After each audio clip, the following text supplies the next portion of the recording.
Robin's not gonna back down, and I'm gonna support her every step of the way.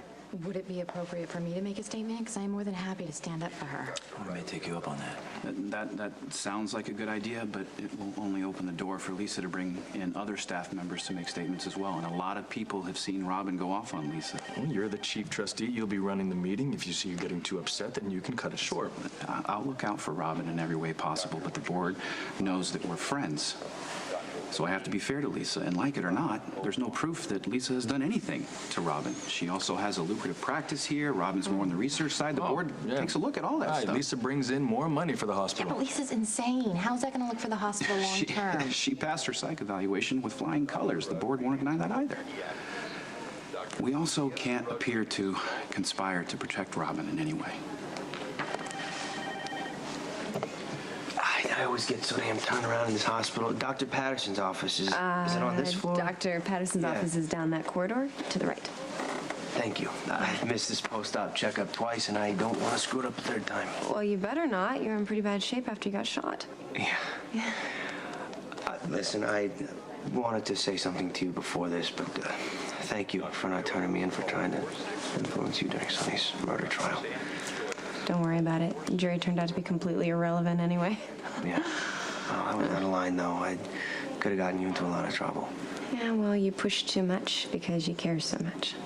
And I wish other people understood that way of thinking. Yeah, sure, yeah. Anyway, thanks. Okay. To the right. Thank you.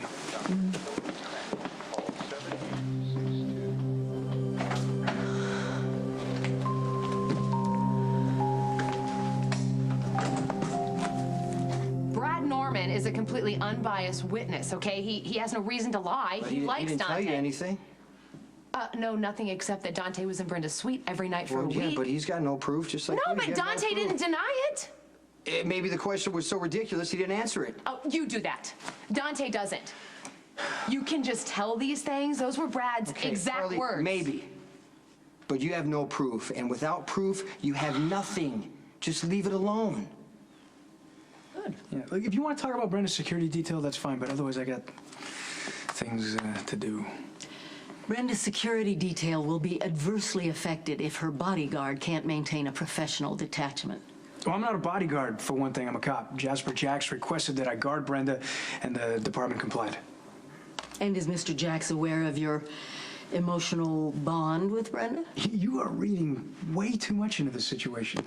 Look, I've worked with Brenda a long time. I know that she is nice to the men who guard her.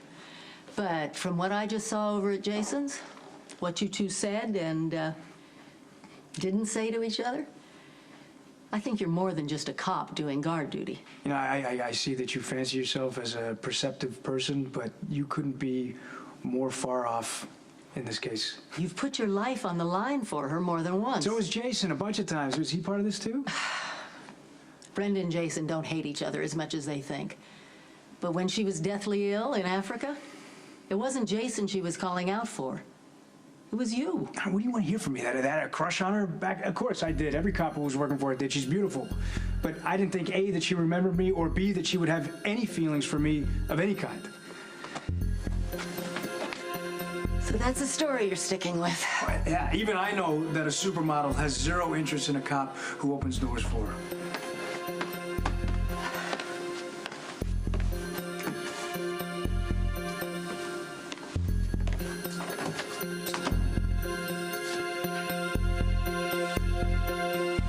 You know, Sonny, I really like getting this little, thank you, glimpse into the middle of your life. Of course, I knew you so well when we were growing up, and I know you now. But everything that happened in the middle was always kind of a mystery to me. Well, you're probably better off. Because when I left Bencherners to go to the Paradise Lounge, was not my finest hour. I was going down the wrong road. And I didn't know at the time that when they shut down the Paradise Lounge that it would be the best thing for me because I was right in position to take over for Frank Smith when he died. Right. It's the first time I got a taste of serious money, real power. Right. Forced to be reckoned with, as they say. And Brenda was with me through all that. And then we lived in this like apartment over Luke's club, right? It was quite the setup. I mean, right now it just seems like it's cliche, but it was probably the best place I ever lived. I can see it right now. I see some shiny sheets, a lot of smoked glass, black leather, little chrome. Yeah, chrome everywhere. So much chrome that if you looked at it, it would blind you. And then it had like a dimmer for the lights to set the mood, right? Candles and all that kind of stuff. Sweet. It's very slick, because I was pretty slick when I was young. Yeah, you're still pretty slick. Brenda saw right through all that. She wanted the best for me. She expected me to have more. Basically, if it wasn't for her, I wouldn't be who I am. We just had so much fun. You and Sunny and me and Stone. I know. We did. The good times definitely outweighed the bad times. Yeah. I think that's why it's so easy for me to romanticize Stone, because we didn't have time to experience the bad. Yeah. We didn't have to make any hard choices because, well, the biggest one was made for us, so all there was left to do was have fun and love each other. Do you remember our first double date when we lied to my Uncle Mac and then we went to Sunny's apartment? We were cool then. We were. We were cool then. And I started drinking, and I remember Sunny didn't say anything. And Sunny cooked, and the food was ridiculous. It was. And then he sent Stone on some errand in the middle of the night to the post office. I mean, it's so obvious now what was happening, but I was clueless back You guys then. fell for that? That was so cute, because that was his big plan for me. He always has a big plan for me. And do you remember the night that Luke's Club opened? It was like everyone in Port Charles was there. Yeah, and what happened to Luke's Club? Luke apparently trashed the place, and then there was a fire. And what happened to Sunny's old apartment? The building's still standing, but I don't know, I think it's gutted. He always loved that apartment, He said he'd never leave it. I guess he did. It's kind of sad when you think about it. It's like a memorial to a time when all of us were really happy. Yeah. Thank you. Try to clear my palate. With the caviar, I'll have the pheasant. What's up, Dad? Hi. How's it going? Good. What did you want to see me about? Well, you want something? I mean, you can order anything you want. It's on your cousin, Sweet Caroline. Is that caviar? I love me some fish eggs. Carly's comping your stay here, isn't she? Spencer's taking care of Spencer's. Blood is thicker than vodka. I thought you were trying to get back into Tracy's good graces. I am? Yeah? How's that going? Well, there's good news and bad news. Okay, good news first. Tracy has agreed to marry me for real. Really? Congratulations, well done. Thank you. The not-so-good news is that it's going to be at the Quartermain Mansion, a formal affair. Yeah. And everybody has to be sober. Is that even possible? We'll see. But the point is, I want you to be my best man. Will you? Yeah. Yeah, of course. I would be honored. Thank you. So, when's the big day? You sure you don't want to try this caviar? It's an acquired taste, but No, it's... no, I'm cool. Is it soon? I mean, you guys have a date? Let's have some dinner. We haven't even talked since you've been back from Ireland. Dad, what day are you gonna marry Tracy?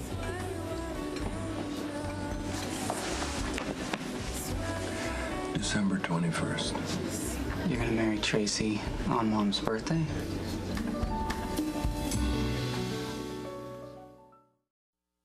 Dad, can you just lay off the caviar for a second, please?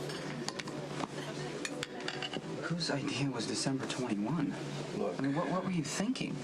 What, were you trying to make a statement, or was Tracy staking her claim? I mean, Tracy pretended not to be married to me so that I could stage that wedding to your mother when she was ill. no wonder you're drinking shots. Well, it was a dark day for Tracy. It was very painful for her, and she would have never gone through with it if she didn't love me. So now she's making you pay. Tracy picked the date, right? Yes, she did. Partly as retribution, I suppose, and partly as reassurance, which I don't mind giving her. She's put up with a hell of a lot from me. No one would argue that, Dad, but Are you still willing to be my best man? look, Dad, as a kid, you know this, growing up with you and Mom, there was no better or safer place to be. I mean, we traveled the world together and lived under the radar. We depended on each other. We needed each other, and no matter what happened, I always knew that I would be all right. I mean, nobody had a better childhood than me. And maybe I don't tell you that often enough, but it's true. Am I hearing a no under all those kind words?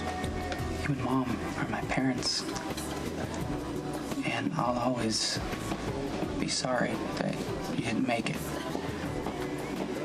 But I am happy for you, Dad. I really am.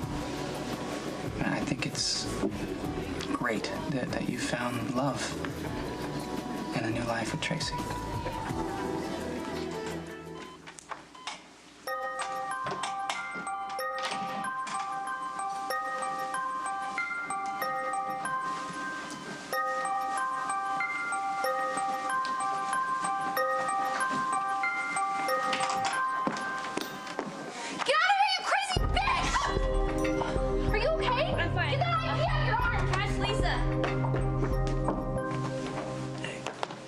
Any update on the Balkan?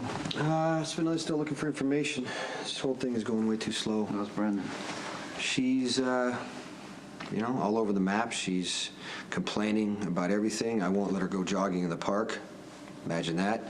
Seems like she's getting upset over just little stuff now. Yeah, I know how she gets. She gets wound up because she doesn't want to think about what, she doesn't want to think about, which is the Balkan. Or being back in Port Charles. Yeah, like when we were together.